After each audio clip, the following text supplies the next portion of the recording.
জাতীয়তাবাদী শক্তিকে ঐক্যবদ্ধ হয়ে শক্তিশালী গণতন্ত্র বিনির্মাণের আহ্বান তারেক রহমানের। গণভোট সহ 5 দাবিতে 11 নভেম্বর ঢাকায় 8 দলের মহাসমাবেশ। মৃত্যুদণ্ডের বিধান রেখে গুম প্রতিরোধ প্রতিকার অধ্যাদেশের অনুমোদন। জুলাই স্মৃতি ফাউন্ডেশনের 10 কর্মকর্তার বিরুদ্ধে মামলা। ফিফা থেকে শান্তিতে পুরস্কার পাচ্ছেন ডোনাল্ড ট্রাম্প। দর্শক, স্বাগত জানাচ্ছি সোনালী সারাদিনে। আপনাদের সাথে আছি আমি নাভিদ হাসান। শুনছিলেন শিরোনাম, এবারে বিস্তারিত। 7 নভেম্বরের চেতনায় সব জাতীয়তাবাদী শক্তিকে ঐক্যবদ্ধ হয়ে শক্তিশালী গণতন্ত্র বিনির্মাণ করতে হবে বলে মন্তব্য করেছেন বিএনপির ভারপ্রাপ্ত চেয়ারম্যান তারেক রহমান। আর সেজন্য জাতীয় স্বাধীনতা ও সার্বভৌমত্ব রক্ষা করা এই মুহূর্তে অত্যন্ত জরুরি বলে জানান তিনি। মহান জাতীয় বিপ্লব ও সংহতি দিবস উপলক্ষে বৃহস্পতিবার দেওয়া এক বাণীতে এসব কথা বলেন তারেক রহমান। জাতীয় নির্বাচনের আগে গণভোট ও জুলাই জাতীয় সনদ বাস্তবায়নের আদেশ জারি সহ 5 দাবিতে আগামী 11 নভেম্বর ঢাকায় মহাসমাবেশের কর্মসূচি ঘোষণা করেছে আন্দোলনরত 8 দল। বৃহস্পতিবার দুপুর 1:45 প্রধান উপদেষ্টা বরাবর স্মারকলিপি প্রদান শেষে রাজধানীর মৎস্য ভবন মোড়ে প্রেস ব্রিফিংয়ে 8 দলের পক্ষ থেকে এই কর্মসূচি ঘোষণা করেন জামায়াত ইসলামী সেক্রেটারি জেনারেল মিয়া গোলাম পরোয়ার। গুম প্রতিকার ও প্রতিরোধ অধ্যাদেশ 2025-এর চূড়ান্ত অনুমোদন দিয়েছে উপদেষ্টা পরিষদ।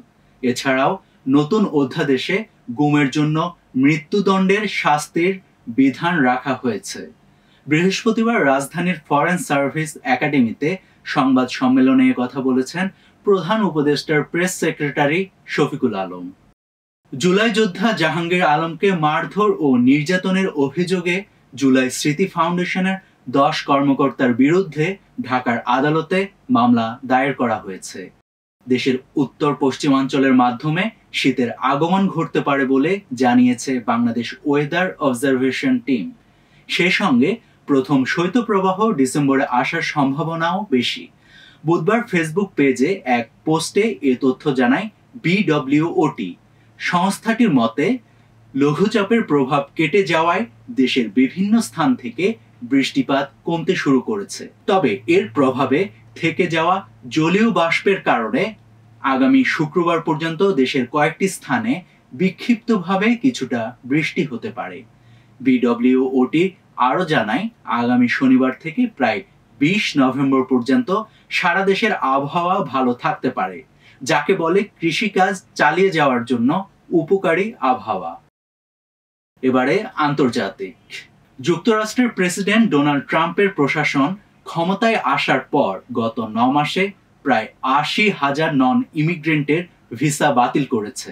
মার্কিন পররাষ্ট্র মন্ত্রণালয়ের এক ঊর্ধ্বতন কর্মকর্তার বরাত দিয়ে বার্তা সংস্থা রয়টার্স এ তথ্য জানিয়েছে। প্রেসিডেন্ট ট্রাম্প নির্বাচনী প্রচারণায় যুক্তরাষ্ট্রকে অবৈধ অভিবাসীমুক্ত করার প্রতিশ্রুতি দিয়েছিলেন এবং ক্ষমতায় এসে সেই লক্ষ্যে নির্বাহী আদেশও সই করেন। এবারে খেলার সংবাদ। যুক্তরাষ্ট্রের প্রেসিডেন্ট ডোনাল্ড ট্রাম্প এবার শান্তিতে নোবেল পাওয়ার লক্ষ্যে ব্যাপক আগ্রহ দেখিয়েছিলেন। বেশ কয়েকবার প্রকাশ্যে নিজেকে নোবেল পাওয়ার যোগ্য দাবি করলেও হতাশ হতে হয়েছিল ট্রাম্পকে। তবে তিনি এবার বিশ্ব ফুটবলের সর্বোচ্চ সংস্থা ফিফার কাছ থেকে শান্তিতে পুরস্কার পেতে যাচ্ছেন। আগামী 5 ডিসেম্বর যুক্তরাষ্ট্রের ওয়াশিংটন ডিসিতে 2026 ফুটবল বিশ্বকাপের ড্র অনুষ্ঠিত হবে, যেখানে প্রথমবারের মতো পিস প্রাইজ দেওয়া হবে বলে ঘোষণা করেছে ফিফা। এবারে বিনোদনের সংবাদ। এবার আইনি বিপাকে পড়ছেন বলিউডের মহাতারকা সালমান খান। রাজশ্রী পান মশলা সংস্থার একটি বিজ্ঞাপনে ভ্রান্ত তথ্য প্রচারের অভিযোগ আনা হয়েছে দাবাং খ্যাত এই নায়কের বিরুদ্ধে। ভারতের রাজস্থানের কোটার এক সুরক্ষা আদালত ইতিমধ্যেই সালমান খান এবং সেই পান মশলা সংস্থার বিরুদ্ধে নোটিশ জারি করেছে। বিজ্ঞাপনে কেশরযুক্ত এলাচ বা কেশর মেশানো পান মশলা উল্লেখ করা হলেও সাধারণ ক্রেতার প্যাকেটে ব্যবহৃত কেশরের পরিমাণ বাস্তবসম্মত নয়। দর্শক, আজ এ পর্যন্ত। সোনালী নিউজের সাথে থাকার জন্য আপনাদের সবাইকে ধন্যবাদ।